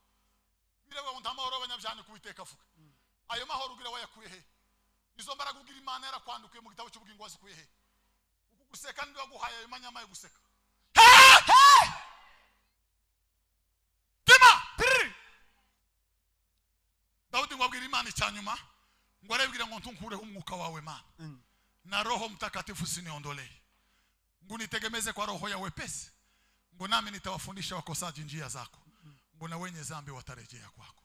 Abakiranirwa bazokugarukira Mana, zoririmba zaburi kuruta ibindi bihe byose, zoguhimbaza izuba rirenga ijoro rice, abakugomeye bose bazakugomorokera Mwana.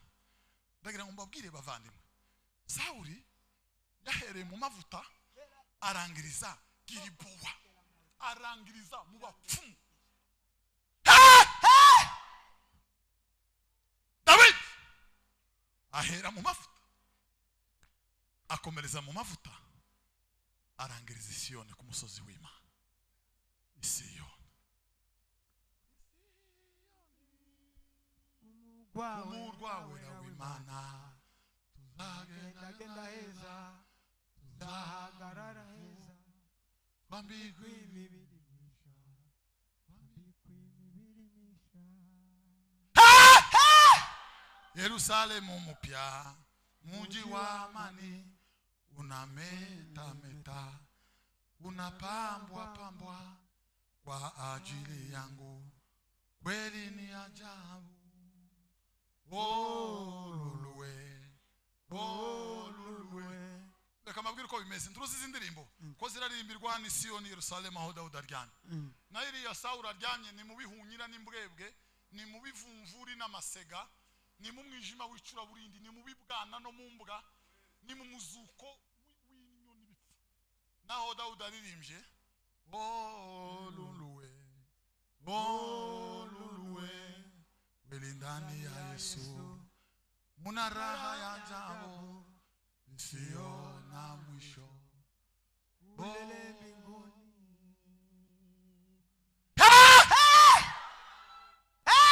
Andamano andamano kubwa siku hiyo kwenda mbinguni. Ya watatanga tanga kama popo na wakili. Andamano kubwa siku hiyo kwenda motoni. Hallelujah. Tema Kriya sikemo. umugore umwaritse ugiriyere kwano hafa nabatindiye mwihangana kanya gatoya. Oya. Umugore yaritse ugiriyere kwa ritoya ngo yaza cumba ariko akumva igitaramo cyavyimije mu mutima ngo acumba ariko yumva cyamurenze. Ngo acumba ariko yumva igitaramo cyamurenze. None mukanya gatoya ngo arahakura asingiriza umugabo n'abana ngo bari ku meza. Ngo aravuga ngo reka yinjire mu cyumba ngo abe nkusenga gatoya. Ngo acinjira mu cyumba ngo asanga umugabo muremure wera udafite ihegezo. Ngo aramaze ngo ese madame ngo warya ngo urashaka gutarama. Ngo aramubwira ngo nobibona he databuja nobikesha nde nyina w'umwami wanje nobikesha nde. Ngo aramubwira ngo ngwino nkurikire. Ngo abona ko banyura muri saro basiga umugabo n'abana. Ngo bageze mu muryango ngo basanga esikariye ngo izamuka ngo ikarenga mu mpinga z'umusozi atazi kuresha. Ngo batangira guterera wa mugabo ngo aramufasha. Ngo baraterera bagera mu mpinga z'umusozi. Ngo binjiye haleluya. Ngo bageze mu mpinga z'umusozi ngo basanga hubatse urusengero rukinze imiryango n'amadirisha. Ngo yumva barimo bararirimbira mu indane ngo uruwera mwami Imana yacu. Uruwera ibihe byose. Uruwera. Ngo bakiri muri iyo mood yo kumva iyo chorus ngo aterera amaso mwisi ngo abona ko umuntu apfa. Ngo wa muntu apfuye ngo abona ko pastor bamuherekeza no kumva ngo bamutereramo ngo ahita azukana Bibiliya kuri essence ngo abona ko imuterera ngo agere iruhande rwa rusengero rwari hejuru y'umusozi. Ngo abona ko bakingura imiryango n'amadirisha ngo bavuze ijwi rirenga ngo nimwugurura amarembo ngo ishanga rikiranuka rigakomeza iby'ukuri. Haleluya. Ngo ribashe kwinjira. Ngo abona wa mugore ko yinjira. Ngo batera indirimbo barakinga baravuga ngo Hoziyana mwana wa Dawidi. Hoziyana mwana wa Dawidi. Isaza za kujana be Abakure muri isi. Azadukiza urupfu tuje kubana nawe mw'ijuru. Hoziyana.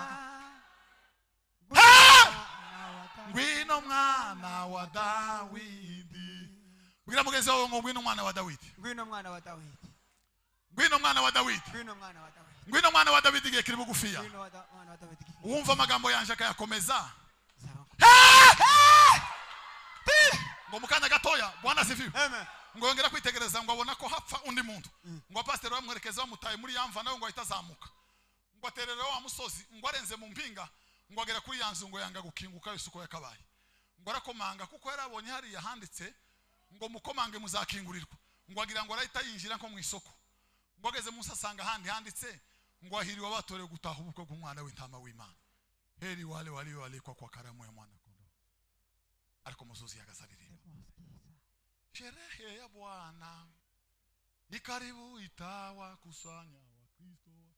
Niba ari umuntu uzi ibintu by'iwacu abagabo babwirije ndi incuke mama kimpeka ndahiye Imana yampamagaye nta numwe ntazi ibyo bavuze birahada kuyemo na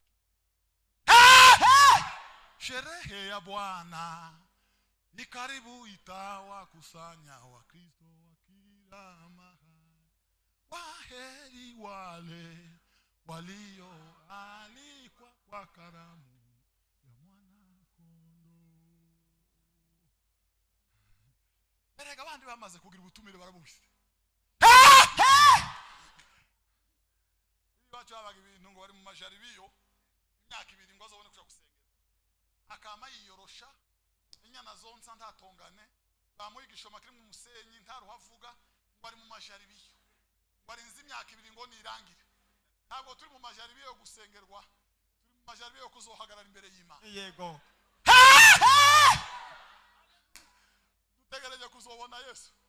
Nitamona Yesu kwanza. Malaika watanipokea wakishangilia. Haleluya. Ngo amugabo babuza abamukingurira ngo abona ko haza abantu birabura ngo bamuhambira iminyururu ngo bamuterera inzira yihebesha uhageze. Muri Yeremiya haravuga ngo ni igihugu cy'igiswa kitagira ugituye, ngo amababa y'urupfu ngo aragitwikiriye ngo cyihebesha uhageze, ngo nimucokere ahantu umusenyi wotse ibirenge, ngo abona ko wa muntu bamukondera ngo agenda avuza induru, ngo abanza guhagama ahantu, ngo batangira kumubaza ngo ese wagaze uvuga iki, wagaze utera za haleluya, wagaze ugira ngo uzojayo, wagaze abiri gusirimba ukandagira satani, none ugiye he? Ngo bamurekurira icyarimwe, ngo akonkobokagana muri rwa rwobo, ngo yamiririzayo bwa nyuma, aravuga ngo ye baba we, ngo iyo nza kubimenya mba narihanye. Mpaguruke dusenge.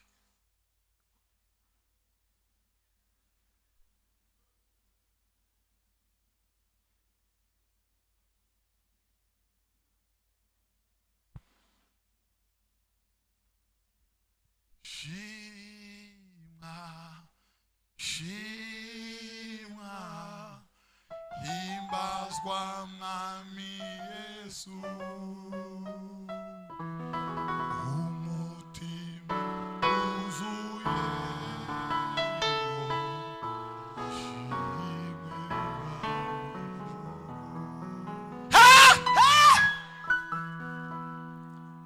abo munsi tuzumva w'imbanga harabari n'ijuru yo Yesu gaza mubwiza bwe bwose azimingo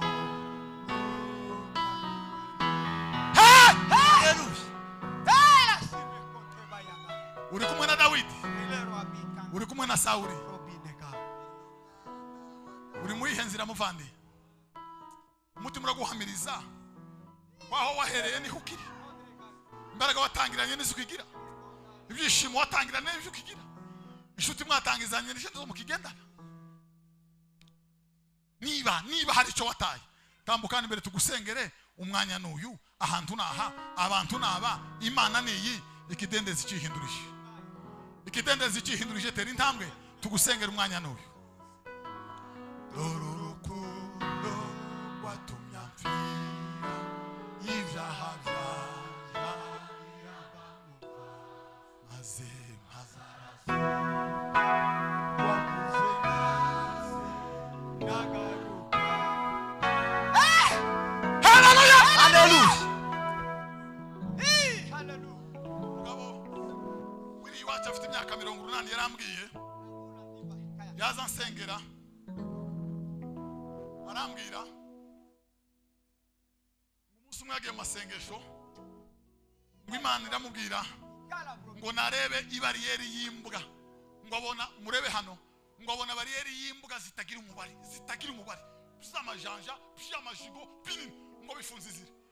Ngo aramubwira ngo nazinyura hagati, ngo akutse umutima, ngo abona ko bamanuka abamarayika, ngo baririmbana nawe, ngo aravuga ngo ibyago n'ibintera umpumurize, ngo nturize umutima n'imbabara, ngo nanje nguhungiyeho ngo nduhuke.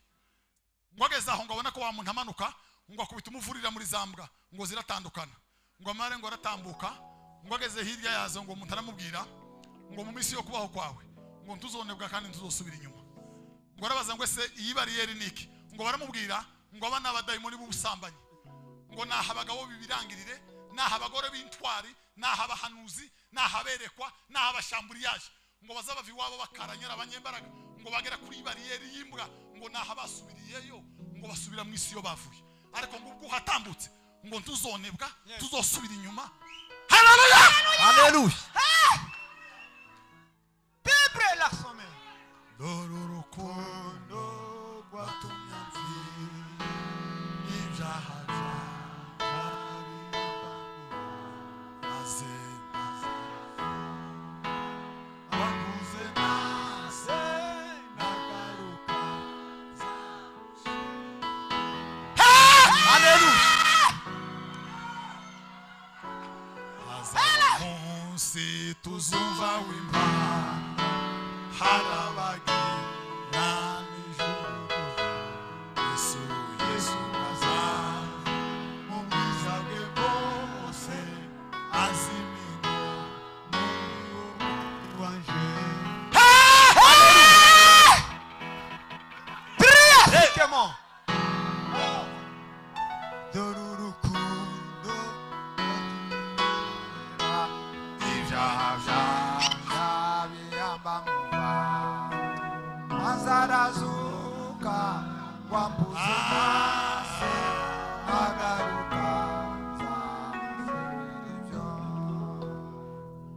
Alikuwa mwizi twamujua, muweke pema peponi.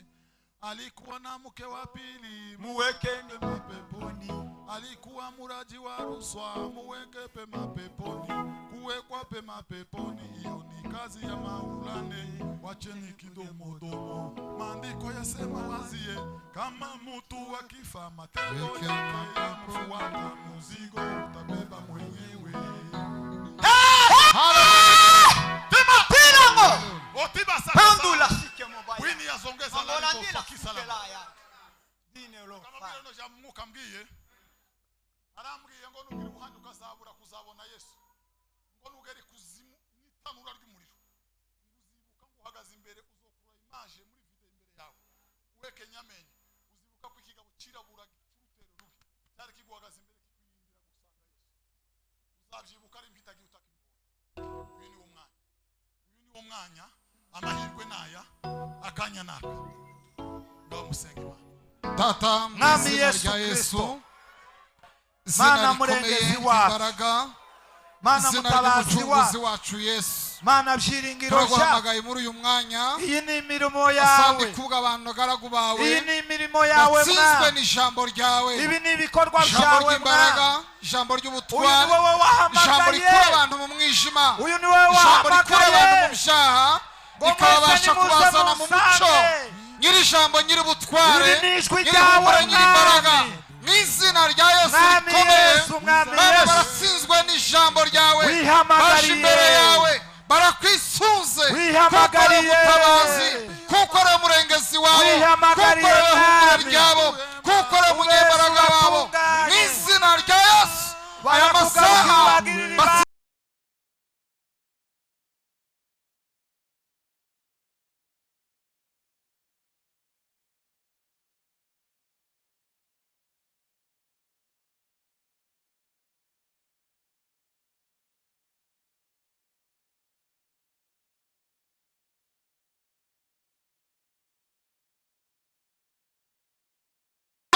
wa munyembaraga we, wa munyabutware we, niwe wa munyembabazi, Damu ya wa Yesu munyabutware. usafisha. Uyu mugoroba w'uyu munsi Amaraso yawe ishobora areza. kuba icyawe. Amaraso Uyu yawe. mugoroba w'uyu munsi Mwami Yesu. ishimwe risubire kuri Mwami wewe, Mana kuko yacu. arawusukiza, Genda, kuko arawushutara, kuko Mwami arawushurengera. Mana yacu.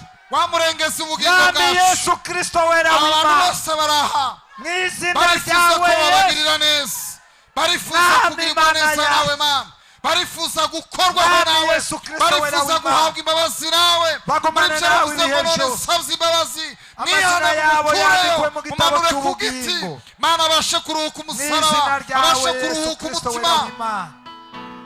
Asandi kuko uri umunyembaraga, asandi kuko uri umunyabutware, asandi kuko ari wowe byiringiro byacu, asandi kuko ari wowe humura ryacu, asandi kuko ari wowe ngabo idukingira muri byose.